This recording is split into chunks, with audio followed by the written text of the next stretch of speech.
القصة بإيجاز شديد وصلتنا أوراق، هذه الأوراق وفقا لمعلوماتي أنها بخط يد الزميل رجب هلال حميدة.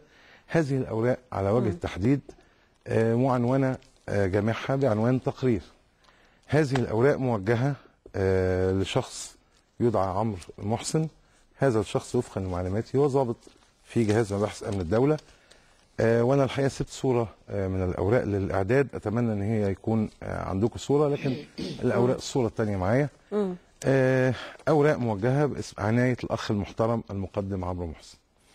هذه الاوراق الكلام مكتوب بالتايبنج مش بخط الايد يا دكتور؟ لا بخط الايد فوق لا، انما الكلام محتوى التقرير ده مشروع بيان كان مقدم من حزب الغد او كان مطروح ان هو يعرض، وده رقم فاكس مباحث امن الدوله 792. مش هكمل بقيه الرقم عشان الناس ما تزعجهمش يعني.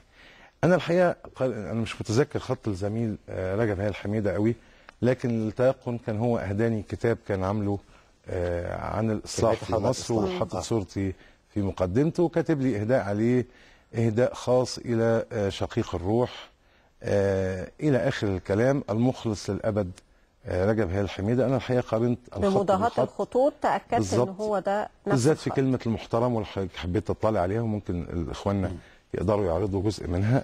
كلام واضح ان هو نفس الخط، وده خط اصل بخط ايده كتبه قدامي يعني، فما كانش عندي الحقيقه لحظه شك. الاوراق ببساطه الحقيقه كلها كلام تقارير، منها جواب انا شخصيا كنت مقدمه، وهنخليهم دقيقتين بعد اذنك. جواب انا كنت بعته لرجب من السجن، بقول له فيه احذر من الجماعه بتوع امن الدوله وخلي بالك من الناس دي ليس لها امان. هذا الجواب فوجئت ان هو مرسل اليهم ضمن الاوراق المرسله. ده جواب شخصي يعني اكيد. جواب شخصي من السجن. الحقيقه خطي انا يعني، ده خطي انا عارفه طبعا. تقرير عن الاوضاع الحاليه في الحزب بنفس الخط، وكلام في غايه الخطوره. الحقيقه تقريبا برضه في جمله ارجو ان انتوا يعني تقولوا لي ازاي هذا الكلام يبقى مقبول. بيقول ويمكن انهاء هذا الحزب في لحظات، فهذا يرجع بالطبع لسياسه الدوله وعلاج الازمه بشكل مقبول. اذا كان زي ما قال امبارح الزميل رجب بيقول بس دي على جنب لوحدها كده. حاضر عينيا. كل الورق مكتب، كله خلي الورق كله. الحقيقه انا مش فاهم، هو بيقول ان الكلام ده كان موجه ليا او للحزب او بناء على تكليف مني. ازاي انا هكلفه ان هو ينهي الحزب في لحظات؟ تقرير اخر، تقرير عن زياره مادلين اوربرايت للقاهره. والحقيقه طبعا لو انا اللي مكلفه اكتب تقرير مش هكلفه عن واقعه انا حضرتها، هو ما حضرهاش. الحقيقه ده الغريب. تاريخ التقرير بس مصر كلها كتبت فيها بالظبط يعني. بس عايز اقول لك ان التقرير ده بتاريخ 26/1/2005. ملحوظه بسيطه، انا تم القبض عليا يوم 29/1/2005. تقسيمات بقى الحزب، يقسم الحزب الى عقلاء وغير عقلاء ووطنيين وغير وطنيين. ممكن الكلام واضح. هذه الورقه هي مكتوبه اهو، مشروع بيان. ده مش بيان نهائي، ده مشروع بيان. ده مشروع بيان.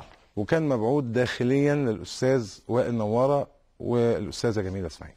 كويس. مكتوب هنا بخط اليد، بخط الشيخ رجب، وبعلامات الفاكس واضحه، مبعوث لعنايه الاستاذ المحترم المقدم عمرو محسن. سؤال هنا معلش، معلش يتدخل، ورقم تليفون، معلش يتدخل، معلش. أيوة. ارجوك، هل ده خطه ولا مش خطه؟ انت عملت ده يا استاذ رجب؟ هل ده خطك؟ ده خطك؟ لا ده مش خطي. ده مش خطك؟ وبعدين انت محوله من فضلك لجميله اسماعيل. ده خطي؟ لا ده مش خطك، انا بتكلم على ده فوق، ده مصطنع ومحطوط فوق هنا. معلش ده مش خطك، انت هتقول ده مش خطك، لكن اصل لو مش خطي ده مش خطي. مش خطي، وسيفصل بيننا الطب الشرعي وانا في البلد. خلاص واضحه يا استاذ سيد. بعد هنا الدكتور ايمن، بس معلش هقطع للمره الثانيه بعد اذن حضرتك، بس ثانيه واحده. حاضر، انا هقول لك بس. اصل اذا ثبت ان الحته دي الاساسيه اللي هو بعتها، يعني الاوراق كله ما فيش تقرير امني، انما دي اللي بعتها للضابط. لو ان تقرير حزبي، لو ان حضرتك ملفات الحزب، انا عايز حضرتك بص، انا مش خبير يا دكتور ايمن. معلش لا مش عايز خبير، انا مش خبير بلا خبير. بص حضرتك على الخط هنا، بص كلمه المحترم مثلا، وبص كلمه المحترم هنا. اما نيجي حضرتك تلاقي التقارير هنا بتتكلم، الاستاذ رجب بيقول ان هو باعتها للحزب، والحقيقه هي لم تصل لعلم الحزب، ولا يمكن يكون في حد بيخاطب الحزب بهذه اللغه. يقول له كيفيه انهاء الحزب في لحظات، ده يتوقف على سياسه الدوله الرشيده وغيرها. اقرا الورقه بس. احنا مش في حزب، اقرا من اولها لاخرها. استاذ رجب لحظه. اما يجي يقول لحضرتك ان هو بعت تقرير الحزب، هو عايز يقرا الورقه من اولها بعد اذنك بقى بناء على طلبه. يقول ايمن نور في حاله انعدام وزن، ده بيخاطب الحزب يقول له كده، وحائر والطريق غير واضح امامه، هو شخصيه رغم ذكائه الا انه يصاب بالغباء في المعالجه، ومش عارف يخطئ في تصور انه سياسي مش عارف ايه.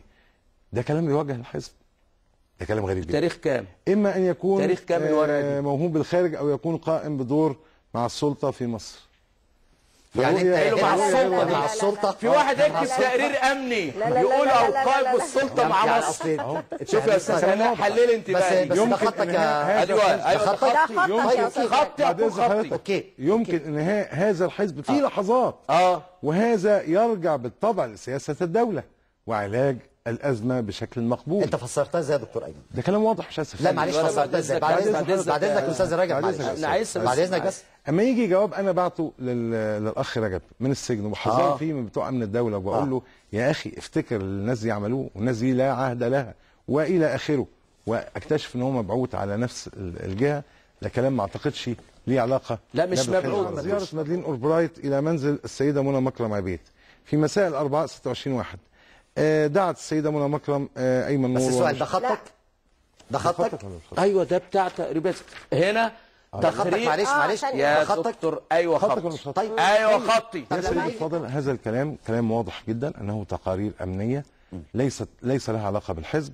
ما اعتقدش الكلام المكتوب في التقرير الامني، مش عايز اقول بس ايه مكتوب على الاسامي، وان فلان ايه وفلان كام سنه وفلان.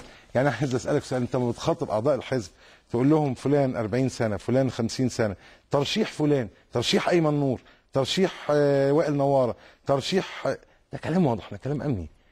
والتوصيات في الاخر وختاما الكلام الحقيقه. ختاما ايه يعني؟ ختاما ايه؟ ختاما اهو كاتب هنا حاجه حقيقه واضحه جدا، بيشير يقول لك وهذا وختاما هذا ما اشرت اليه في صدر التقرير. كلام يعني الحقيقه لا سمعناه في الاحزاب ولا شفناه في الاحزاب. لا موجود في كل ودي الأحزاب. تقارير امنيه لحما ودما، ونقول غير كده يبقى بيضحك على نفسه. وانا بقول هذا الكلام محل تحقيق، وانا مش متهم رجب، انا متهم رجب ومتهم المقدم ده. وانا بطلب هل هو الاستاذ رجب خريج ليسانس اداب قسم لغه عربيه، ولا دفعه 86 دور مايو، ولا هو دبلوم ثانوي صناعي فني؟ هو قال ان الموضوع ده اغلق وان ما فيش ليه اساس. الحقيقه انا معايا ورقه بضيفها لمعلومات حضراتكم ان كليه الاداب بعت شهاده اهي بتقول ان هو مش خريج لا دور ماي ولا دور يوليو ولا العام ده، ولا مختومه يا دكتور. مختومه بختم بتاريخ ايه بقى؟ هي موجوده حضرتك يردوا على تقدري حضرتك تطلعي عليها هنا. والحقيقه ده الشهاده اللي هو الاستاذ رجب كان مقدمها بخط ايده. لا سوري، لا مش بخط ايده، في شهاده انت مقدمها بخط ايدك لمجلس الشعب بتقول ان انا ليسانس اداب، ليسانس اداب لغه انجليزيه، لغه عربيه. كويس.